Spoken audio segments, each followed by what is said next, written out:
Hello and welcome to another episode of Movies That Make Us. I'm Jake, And I'm Val. and we are missing Tracy tonight. He We miss won't be you, able to be with Tracy. us tonight. It seems like this month of July has been one where we're always missing at least somebody from our team, which has been too bad. Yeah, But I feel like it's just been a crazy world, and yes, like March, April, May were like the longest months of the year, and now yeah, like July hit us, and it's we're trying to catch up with everything that's yeah, been going on, and so yeah, July's been weird. It doesn't feel like July. My teenage daughter told me today, she's like, it's almost August and this has been the most unsummery summer I've ever experienced. yeah. Like, yeah, It I agree with you. it's very true. Like I have to keep reminding myself, like especially as we've gone through a couple of holidays, we have the 4th and then we have the local holiday here in Utah on the 24th. It didn't feel the same at all. There weren't the same outdoor festivities. There was no parades. Like all of that stuff was just a lot less. And so Yeah, it's felt very weird for July and yeah. very busy. I think all of us, we all have day jobs, right? And those have all been busy this month with all sorts of I mean, I craziness. have a morning job. I don't know if I'd call it a day job, but Well, sure. But you've had some extra stuff come in there. You were last week on set for a movie. How did that go? yeah, so I was going to talk about that a little bit today. So I got the chance, and I have to say, I have a little bit of some J.J. Abrams going on here I like it. tonight I like with my it. little lens flare. I figured because we were talking about Crouching Tiger, Hidden Dragon, it was a little more dramatic. That I Hmm. shouldn't, I would get a little more dramatic background. But so I had the opportunity to be I like it. on a Hallmark movie, which Hallmark movies are my favorite. Right. They're Yeah. so Well, they're everyone's. I mean, they're the pinnacle of quality. And anyway, they're fun. I understand that why people like them, and I understand it Sure. more now than ever because I've been like watching the same movies over and over for the past 2 months because they're my happy safe place. So I get why people like Hallmark movies. I've just never been into them, but I really wanted to be on the set to see what filming has been like lately, and I know in a couple weeks we'll get to talk to Marshall Moore about this a little bit more. um, Hmm. but I actually got a rapid COVID test that morning, which Oh, told wow. me within 15 to 20 minutes if I had COVID or not. So they're available, they're out there, and they're on movie sets. And all I had to do was prick my finger and fill this little test up with blood, and then they knew if I had COVID or not. I'm sure they're probably more expensive than getting like Hmm. up the nose. And Yeah. then they took everyone's temperatures a few times before you were allowed on set. And everyone had to wear masks, and we all brought our own chairs so that we would just take our chairs with us everywhere. It was our area. And then this was what was kind of the most fun is we're in Provo. We're shooting a Hmm. Christmas movie in the middle of July. It's Hmm. 98 degrees outside, and I've got five layers of clothing on That sounds miserable. plus my mask. And they say the director says rolling, and then he says masks off, so everybody puts their mask in their pocket, and then he says action, and then cut, masks back on, and then they're making snow, which I'd never seen like how a movie makes snow before, so it was so cool. That's And awesome. the back of my head is going to be in this movie at least 7 times.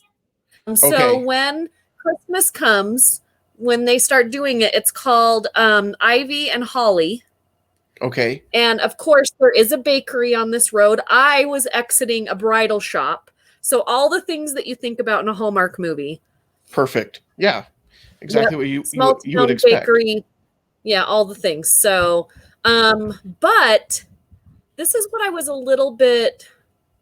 I feel like I know Hallmark isn't like a huge budget, but I feel like Hallmark Christmas movies is a pretty decent budget. And when they had us go to lunch, we had to carry our chairs like a block to where lunch was, which is fine, whatever. But Right. then when we got there, they had all of the crew under tents with tables and chairs, like how you would usually be on a movie set. We sat in the sun with our own chairs eating out of our laps.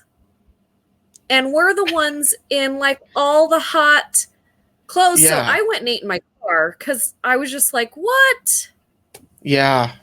That's surprising. You would think, I mean, there's got to be some kind of health concern or something like safety concern if you're out in the heat in all of those Yeah. layers. Like they can't just expect you to sit for a half hour extra. I I just mean, felt I've you'd been think on they provide independent something. film sets here in Utah with no budget where all it was we can feed you if you show up, and I feel like we had better accommodations Wow. than this. So I was kind of like, what the heck? Because we're gonna get sunstroke. So I was like, no. Yeah. So I carried my stuff up to my car and I ate in my car and then went Hmm. back, to where we needed to be. And then it was funny because then when we got back, I had already been in a scene. And then when we got back, I had to be in another scene. And by this time I have a sweater on. I have a ski vest on with the big hood. Uh-huh. And then they gave me my big jacket that you can wear it in 20 below and feel toasty. They told me to Hmm. put that on.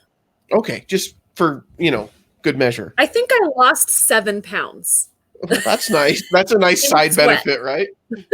Um, you posted the picture of yourself on set, and you had your mask on and you had the hood up and everything. You looked great. But I thought, Thanks.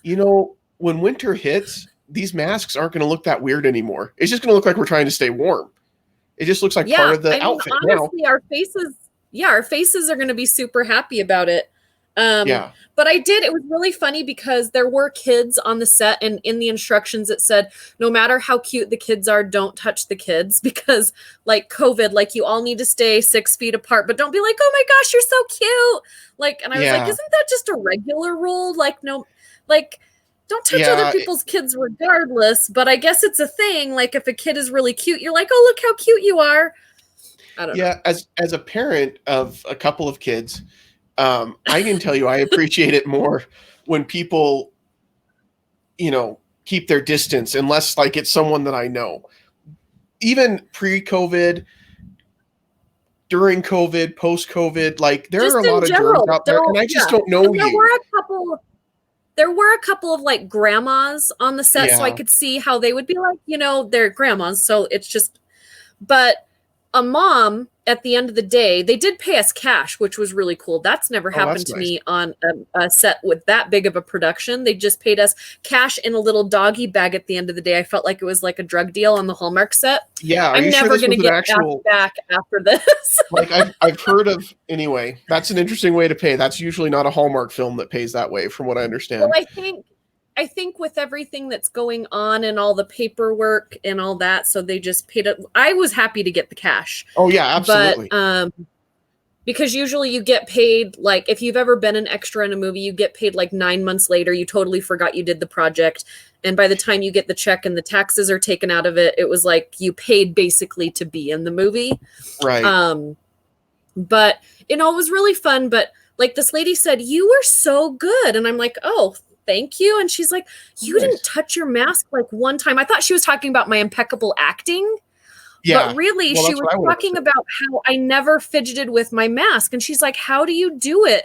And I said, well, I've been wearing one for 4 months. Like since this Yeah. all started, every time I leave my house, I put a mask on. But there's like a whole group of people out there who this is new to them. Yeah. Like, Well, which is crazy to me. it's crazy to me too. I know, I mean, I get it. In the beginning, there was a lot of confusion about whether or not you should. I know at the very beginning they said it doesn't do any good, so you don't need to. And then that switched a couple weeks later, and it was no, you really should. It cuts down on the spread. And now it's in a lot of places now it's required. And if you're doing something like a movie production, I'm sure they decide whether it's required or not. And so I think for a lot of people, have to have it. They don't get to decide. You don't get insurance unless really? Yeah. So everybody on the movie set's got to do it, which doesn't surprise me because I know there's a lot of guilds and unions that are involved with movie production, and that doesn't surprise me at all. But the people from LA were double dipping. Like they had 2 masks on? They had the mask. They had the mask, and then they had the shield. Okay. Like the directors and producers had double. Well, that's the that's the Disney cast member way, from what I understand. A lot of cast members in Disney World are doing the mask and the face shield. And I kind of figure if Disney is doing it, that's probably the right way to do it most of the time, because they usually try to be pretty safe. So, but yeah, I think there's a lot of people that until they were required to do it, they didn't do it. And I think that's interesting. I'm with you. I've been doing it for 4 months now, and you just get used to it. Like, I don't touch when I first started wearing it, it was a lot harder, but now it's just part of what you do when you go out. So not that we want to turn this episode into a mask discussion at all. So please don't comment at all about whether you're pro or anti-mask. But I did want to bring up I'm just happy that they're doing it, because I want to see all the rest of my movies that to get made. So I feel like if Hallmark and this low budget Hallmark can do this, then hopefully the bigger budget films can do it, and we can see the movies we've been waiting for. What sucks about it is that night I left all of my winter clothes in my trunk because it was really late, and somebody broke into my car and stole all of them. So when you watch the movie, you can see all of the clothes that I miss. Oh my gosh. That is just awful that someone would do that. Just horrible. And I know it's a sign of the times that we're in right now, because there's so many people, like you mentioned, I know on one of your posts, that it's broke people stealing from, other broke people. And that's the way it is right now. None of us are in a great place financially, most of us anyway, from what's been going on. And there's a lot of desperation out there. But still, that sucks. And I'm really sorry that happened. Yeah. I think it just it's there's okay. no way to... Hopefully they'll enjoy it more than I do. I doubt it, because I really enjoy my things. But, that's at the end of the day, they're just things. And so, it is what it is. But, today we are talking about a movie that I think I was more excited about the idea of watching this movie again than I actually was about finishing the movie once I turned it on. Yeah. So it's interesting. I think stealing is a good place to segue into this movie, because that's a big plot point in the movie, right? Is stealing the sword. And of course, we're talking about Crouching Tiger and Hidden Dragon. Yes. Okay. I always feel like I say it backwards, but I got it right. Crouching Tiger, Hidden Dragon. There's no and. It's just Crouching Tiger, Hidden Dragon. Yep. Crouching Tiger, Hidden Dragon, which a lot of people really, really like this movie. I remember watching it years ago when it came out and thinking, I guess I don't get it. It's really boring. And I think it came out around 2000. So I was still a lot younger. And so when we talked about doing it, I thought, okay, this will be something interesting. I haven't watched it since then. Maybe it's time to revisit it. I'm a little bit more mature now. Maybe I'll get it more. It was still really long and boring, to be honest. I was, there were some great action sequences. The fight scenes in this where they're doing the martial arts is beautiful. It's more like watching a dance than an actual fight, and it's just stunning. But the story is long. Yeah, I feel like when I watched it the first time, I absolutely loved it because I was so hungry for different films. I was only a few years out of film school, and so I was still kind of like snobby about movies. And this movie came out, and I was just enamored with it, and it won 21 awards, like Academy Awards, BAFTA Awards, Golden Globe Awards, and a lot of it was for the look of the movie. So it was a lot of the fight choreography, the cinematography, the costumes, like all of that kind of stuff. It did win Best Foreign Language Film in a lot of different things. It won an MTV Movie Award for Best Fight. So, I mean, it hit like the upscale, movie awards, the indie movie awards, and even the pop culture movie awards. It kind of went all across, the bandwidth of awards. And I think because it is a well-made movie, however, you do have to be okay with a longer, slower movie, which when you think of an action movie, you don't think longer and slower, you think faster and faster. And I think when I watched this again yesterday, I was talking myself into finishing the film.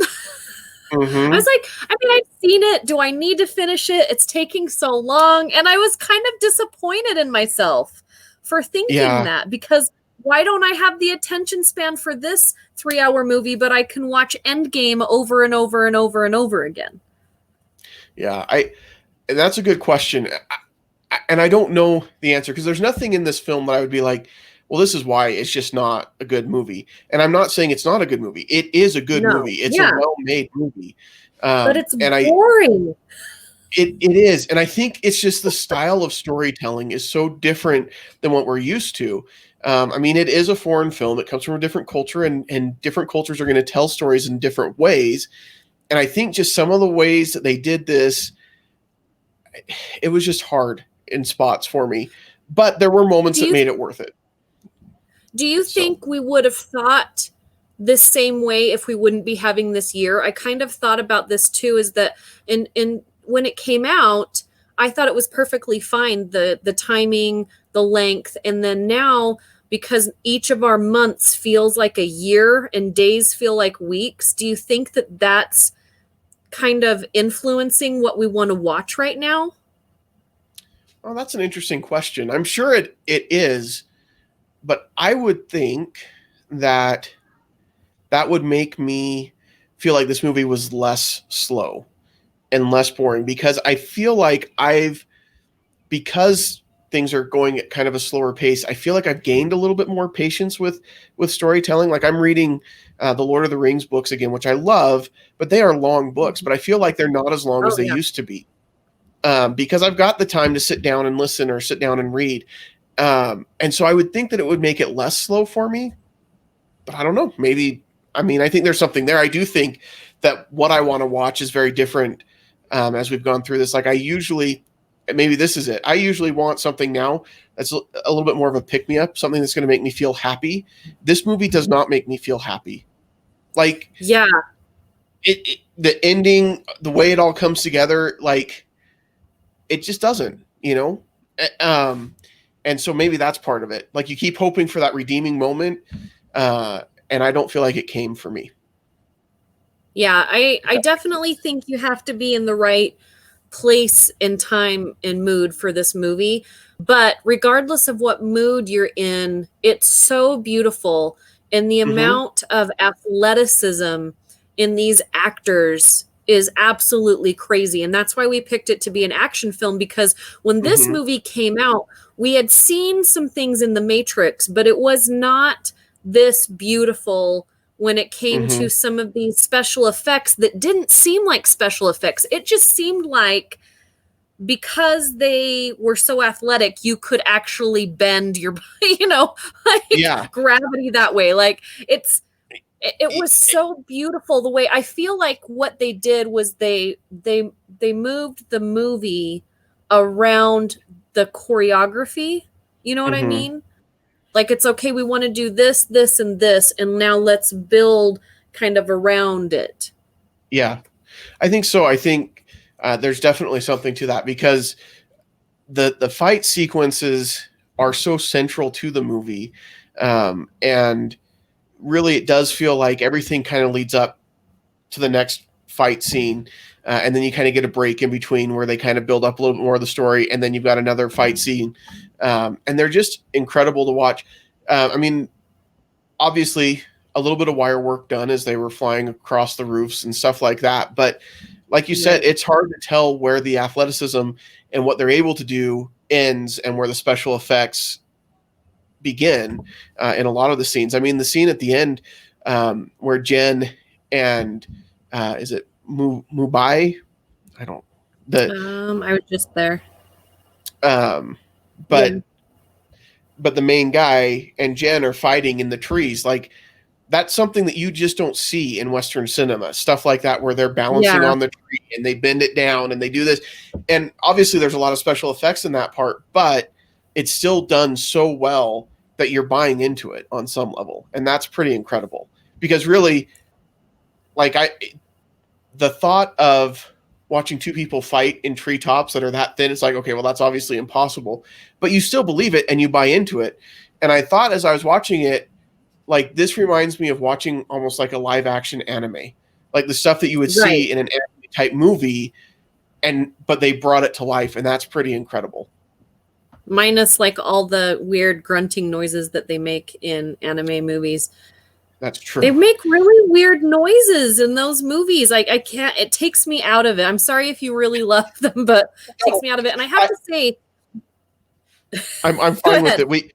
If you want to go back, we did an episode of Stolen Droids, and it was actually about Black Lives Matter. But part of it they talk about anime in there, and Zach brings that up and talks about it quite a bit in depth. So if you want to hear some good anime sounds, go watch that episode of Stolen Droids. So if you don't watch it, don't watch it.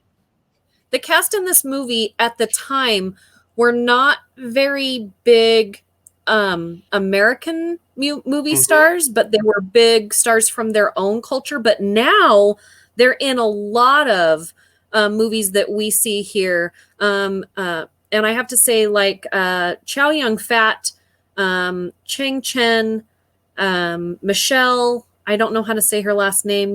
Michelle, is that how you say it? Yo, yeah. And Zhang Zai, and even Natasha Liu, they're all bigger, way bigger stars now. I mean, the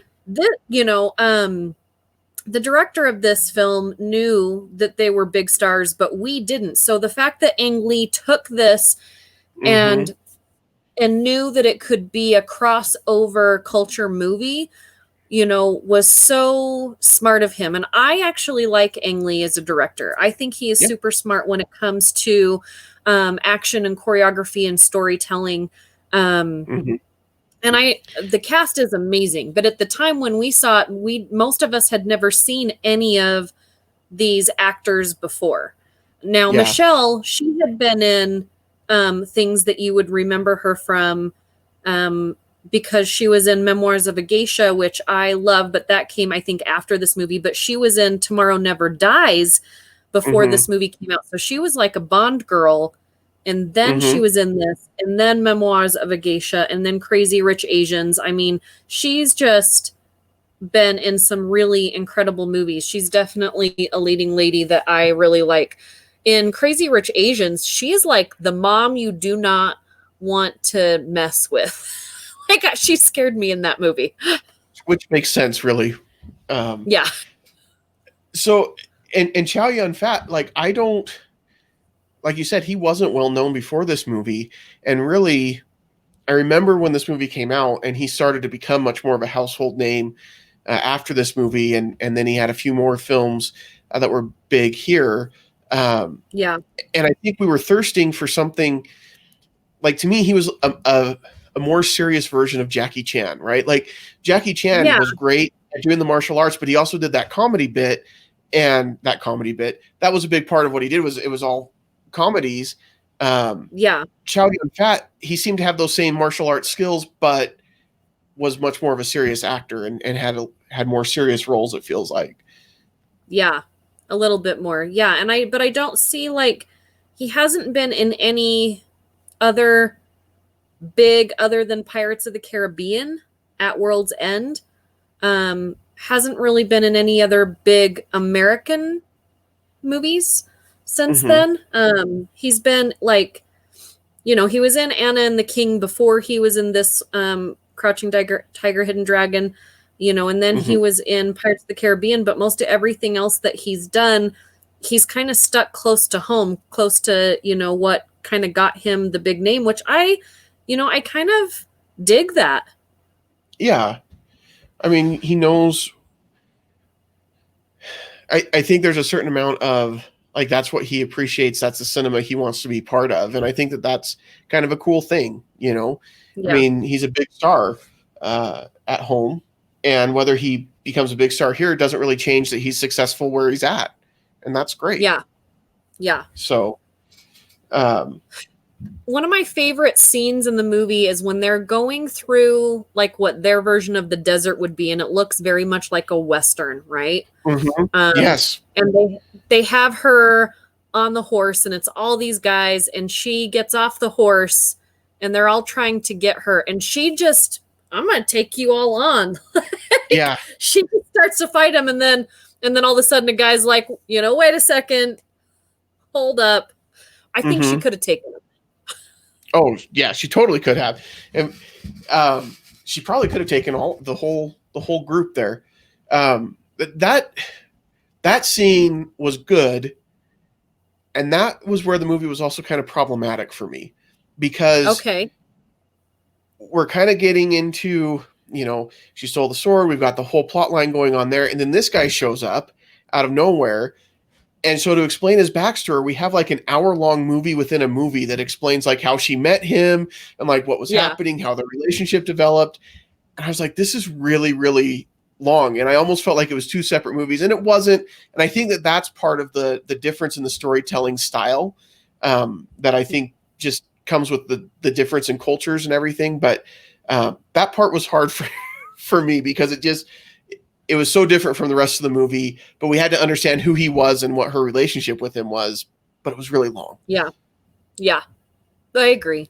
Most So, movies, I always tell you that most movies can cut about 20 minutes out of their film. I definitely think there was about a 35-minute, like, you could have tightened this movie up a little bit. yeah, I think so for sure. And there were so many different, I think, so many different plot lines going on because you've got her stealing the sword, then you've got the plot line with the Jade Fox who killed his master, and now she shows up and she's tied to her, and you know, but she's stealing the sword independent of what the Jade Fox is wanting to do, and the Jade Fox is kind of just there to kill the police officer, and like it's all these different stories mixed together, and maybe I'm just dumb. I had a hard time following all of it. I don't think you know what I mean? It was just a lot going on. Yeah. No, I don't think you're dumb. I just think that, again, I think you have an expectation now because I feel like our brains are kind of set up to watch so many formulated movies because that's what America does best. We formulate our movies to fit our audience, and so that we can understand, we can sit through them, and then we want to watch more of them, where this is very much all about the art of filmmaking, the art of storytelling. It's a novel put on a movie screen, and so you have to be in the mindset of that. And we haven't had a whole lot of that lately. Everything that the America cinema has given us, even Asian-based films and foreign films over the past couple of years, except for Roma. I know everybody liked that movie. It was really hard for me to watch. Anyway, but like Parasite had the same kind of storytelling where it was stories inside stories, but the timing of that film was very different. And I think it's because cinema has changed a little bit. Back when this movie came out, we had movies like The English Patient and, like all of these big cinematic, dramatic, long, stories that just kind of went on forever. And they weren't horrible movies, but we were just in a different, mindset of what we want to see in a movie. Yeah, I think there's a lot to be said for that. I do think that this is one of those movies that it is a really good movie, and I don't think I could look at it and say, no, it's not a great movie.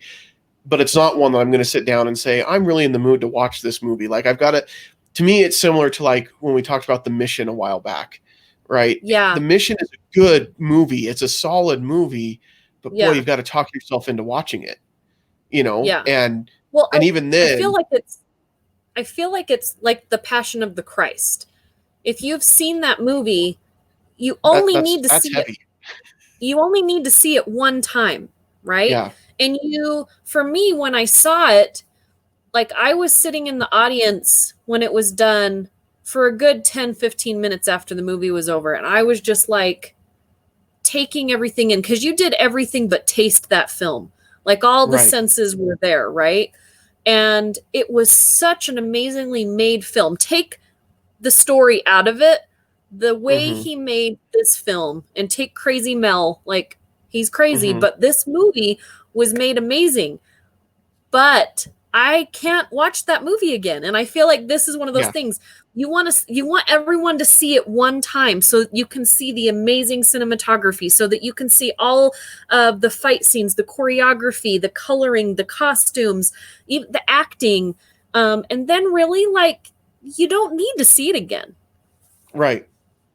I would agree with that. Like it's still amazing and everybody should see it once. But I could also understand But the thing is, I think there are people out there though that do really enjoy this movie and probably would watch it over and over again. I think this appeals to a certain audience out there. I know that you know, films from China, films from Japan are big for a lot, like these martial arts Oh yeah, type films are really popular with certain people. And I don't mean that like I'm thinking of a specific group of people, but I know that there's an audience I for get, them that yeah, I people get enjoy. what you mean. Well, see, like But Memoirs of a Geisha, I can yeah, watch that movie. I watch that movie probably at least once a year because the hmm story does move quickly. It is a longer movie, but the story for me, I really connect to it. It is such a beautiful movie to just watch. But hmm this one is a little bit, it's a little bit different because I don't connect to it so much as except for that it's a great film, but I don't yeah. really connect to it. Yeah.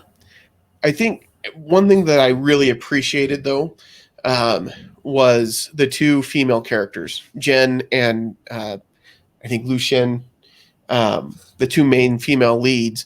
Like they were strong, independent, heroic characters that I mean, really in the early 2000s, you don't see that as much. And we're seeing it more and more in cinema, which is great. This is me Yeah, going on a feminist rant. I'm sorry, but like no, I appreciate it.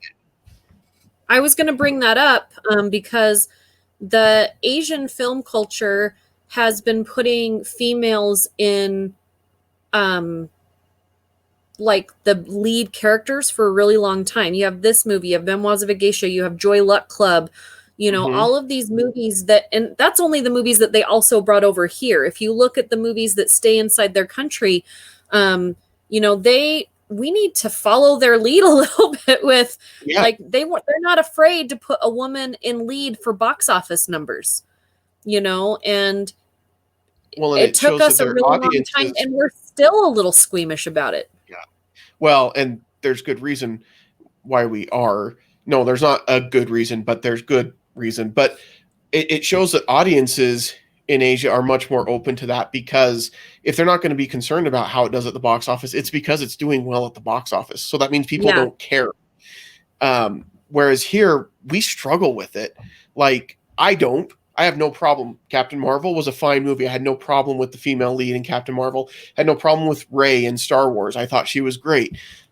But anytime that we have a movie with a female lead in a role where people typically expect it to be a male, there's a lot of negative backlash, a lot of vocal negative backlash, where people are really upset by it. Uh, I'm, and I think that's a bunch of baloney, but it's what happens, and I think that's why studios are much more hesitant to do it here because they're nervous that, you know, I mean, you look at what happened with Star Wars. You look at what happened with Captain Marvel, where there was so much on Twitter and Facebook where people were so upset by these characters and just hated them. And Rey and Captain Marvel were awful characters. They weren't. They weren't any worse than most of the male superheroes that we saw, but people struggled with it because it was a female in a traditionally male role. Well, and I think it's because in the early 2000s, when they were really first trying to jumpstart kind of this woman Mm-hmm. lead character, they weren't writing movies for women. They were replacing movies that were written for men with female characters, with female Yes. leads. So, like you had Salt is a great, you know, kind of idea for this movie. Is Salt was made for Tom Cruise. And you Mm-hmm. can tell that it was made for Tom Cruise. But they said, you know what? We want to put Angelina Jolie in this movie. It wasn't really written for a female to be the lead.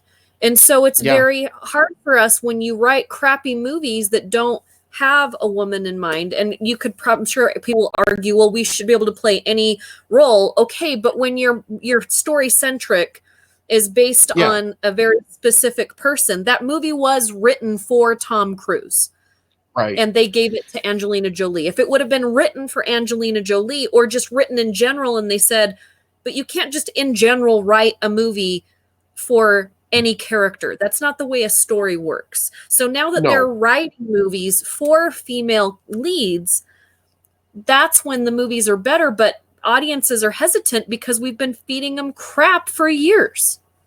It's true. And if it wasn't like Salt's a good example, but if it wasn't that it was written for a male and they just plugged a female in there, if they wrote it for a female, the way they did it was just poor writing and poor character development, Yeah. like Yeah. Catwoman, for example, which is a horrible film.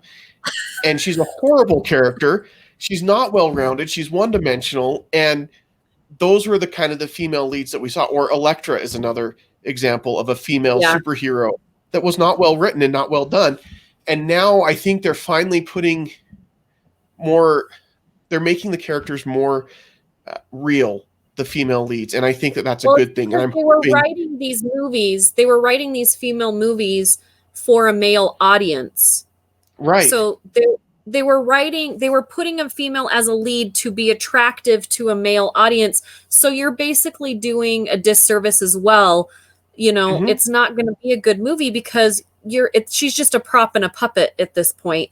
And those are usually side characters in Bond movies, but now you've put her front and center with almost no backbone, no anything, Right. but she's beautiful. So yeah, I mean, with this movie, with Crouching Tiger, Hidden Dragon, they made these women, they had this guts and courage and sorrow and beauty and just everything in there. There was so much depth to these characters, and they weren't any like, and you can see it in the cinematography as well, as that the angles, the women were never behind the men. Like when it comes to angles, if you watch some American movies, you know, for a long time, we won't get into those today, but angles, if you pay attention to angles, the camera is usually at a different angle when it comes to a woman compared to man, where he's going to always look more dominant. And it's not like that in this movie. Yes, they make all of the characters at some point or another seem vulnerable. All the characters seem, you know, have a little bit more courage. Like it's a very well-rounded, where you're just paying attention to the characters, which is great. Yeah. It doesn't matter whether it's female characters or male characters. You're just appreciative of what they're doing and what they're accomplishing. And the gender is secondary to the character, which is great. And I just loved it. And part of me was like, oh, I want my girls to watch this movie. I mean, probably as they get older and they can understand a little bit more in depth and like are able to read, because there's a lot of reading involved in watching this movie or learn. One of those two things. But let's talk about the ending for a minute, though, because it's not a happy ending. It's not happy at all. That's what I kind of love, though. I kind of love that it's not a happy ending. This is the thing. When you have a story like that, if it's a happy ending, like, I feel like it's so fake. I love it when you have a movie that has a struggle, a movie that's about war, a movie that's about tragedy, and it doesn't get tied up in a little bow at the end. Yes, I like those movies too, but I love it when, okay, you've just gone through this huge struggle, battle, war, death, all this stuff, and now you're just going to be walking into the sunset. You know, like, I like how it's more realistic, but you're like, oh my gosh. Well, yeah, I mean, you've got, you know, he dies, and of course it's the race to try to find him the antidote, and they don't get it in time, and he dies, and then Jen dies, you know, when she jumps off the bridge or she flies away. I don't know. They leave it open-ended, but it's just, but I think the saddest part, even aside from him dying, is when he's using his last breath to tell Lucien that he loves her and has loved her for years. And I thought, man, if there's one message you can take away from this movie, don't waste your life chasing stuff that you don't care about. Like, don't wait until the last minute to finally embrace something and say, this is what I love, or this is what I want to do. Like, follow your passion and do it.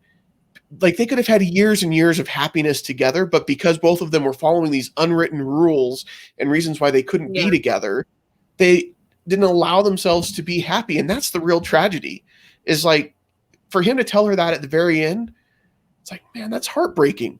Don't do that to yourself. Like, go out there and like seize the day, you know? Yeah. I don't know. It was a powerful moment for me. So I told my wife that I loved her for the first time. No, just kidding. I've told her many times.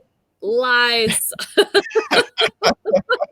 But it does make you think. Like, we sit and we think about the stuff we want to accomplish, the things that we want to do, what we want to become, and we come up with all these excuses and reasons why it doesn't happen.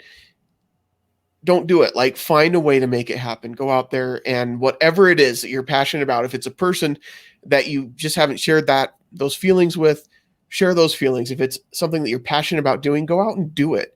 Don't wait until you've got your last breath and then say, I really should have done X, Y, or Z.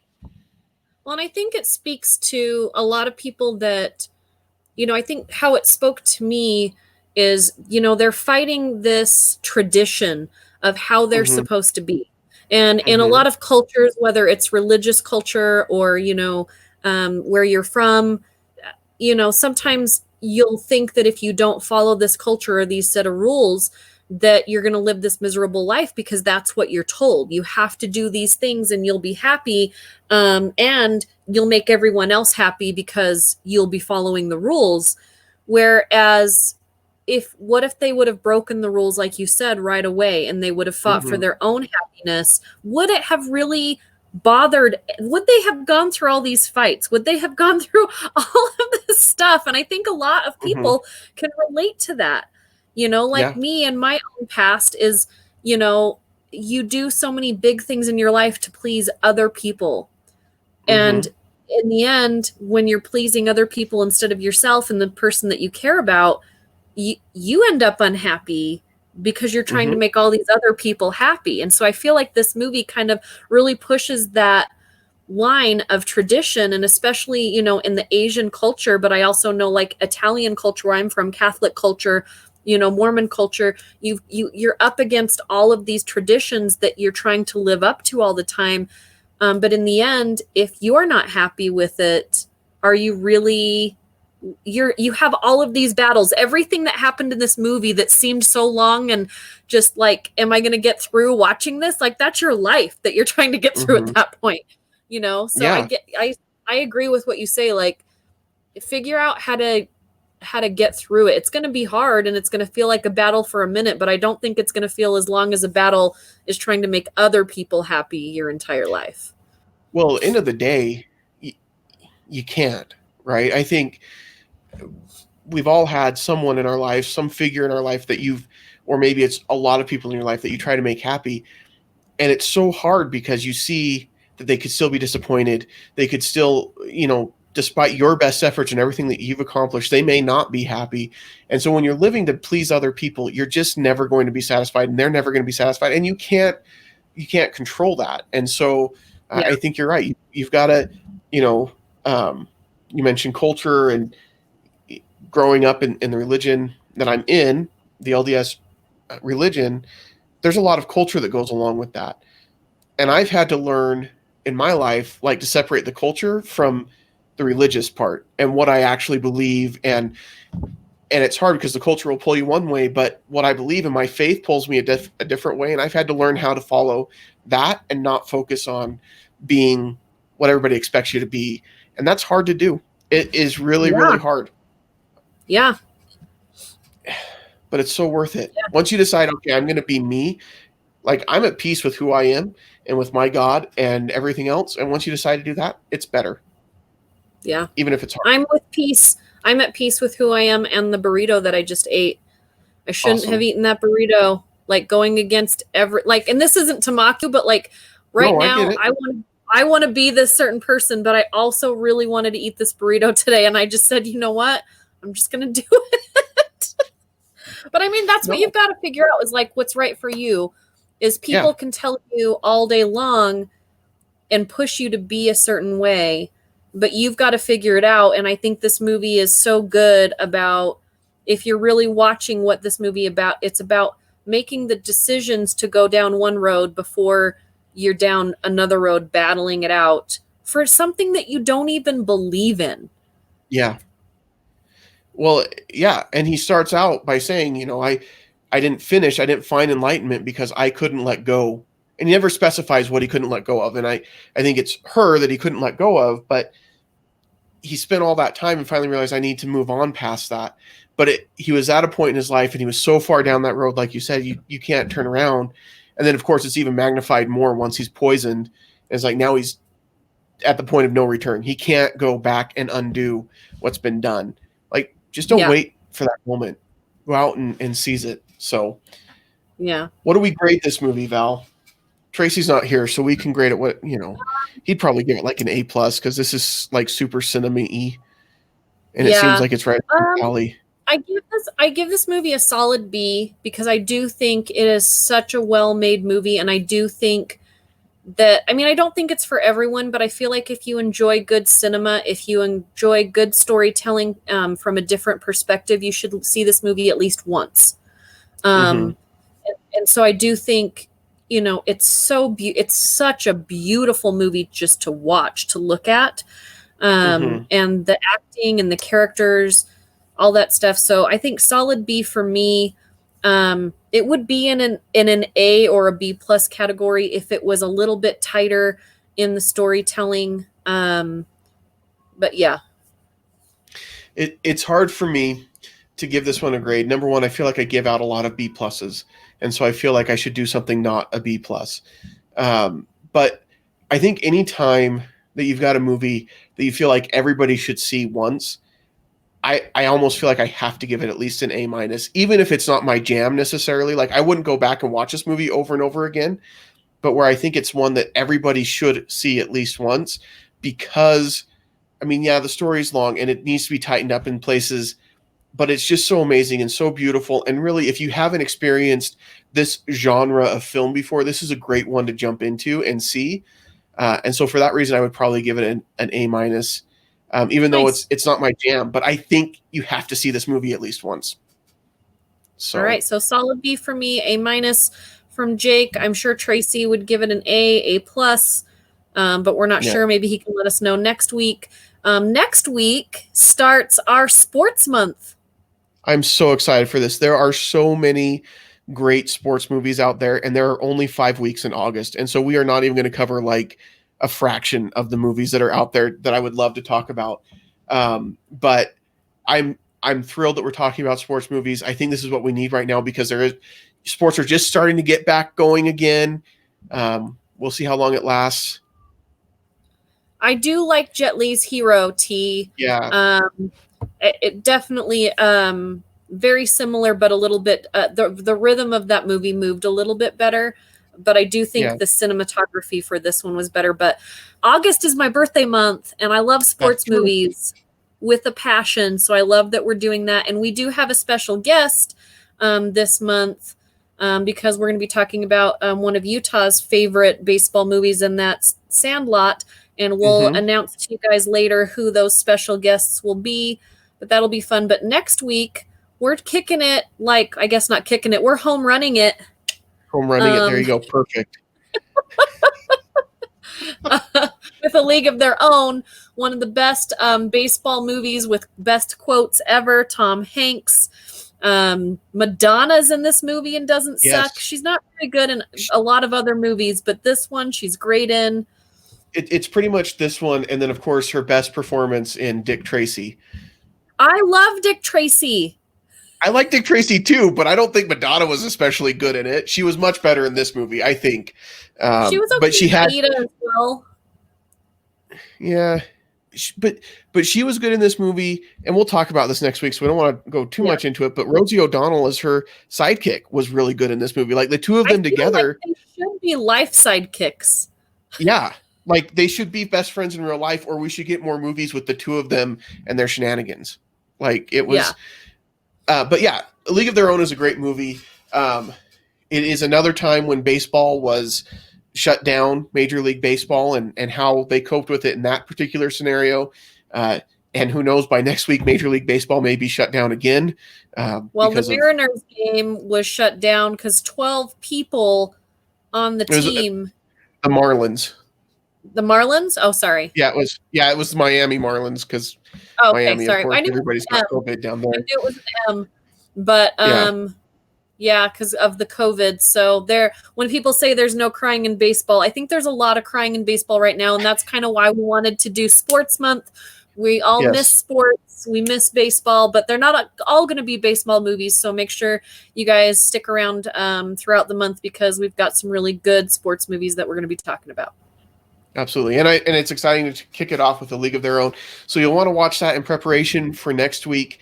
We'll be broadcasting live the same time, same channel, being Facebook, and We would love for you to join the conversation. We love to get your feedback in the moment. You can Are the also Marlins even, are the Mariners, are they they're even a baseball. baseball team? Yeah, Okay. so there's the Seattle At least I Mariners got and then the the right Miami Marlins. sport. Yeah, no, you were right on. I get the two confused all the time, and I have to stop and think about it. But yeah, it was the Miami Marlins, and the only reason it stuck out to me was because obviously that county is struggling right now with stuff going Well, on. Florida's And just burning down. I feel like yeah, Florida needs some big help. yeah, it's anyway. We're doing the best we can, most of us. But if you have Except feedback for Florida. the if you have feedback for the show, you can send that to podcast@moviesthatmakeus.com. You can also leave your feedback here on this video. We will have the audio stream for this up probably Wednesday morning. It usually takes me about a day to turn around and get it up there. And it will also be on YouTube as well. We appreciate you following us in all the places. And we won't see you at the movies. Bye. Bye. Let's see. Now I should be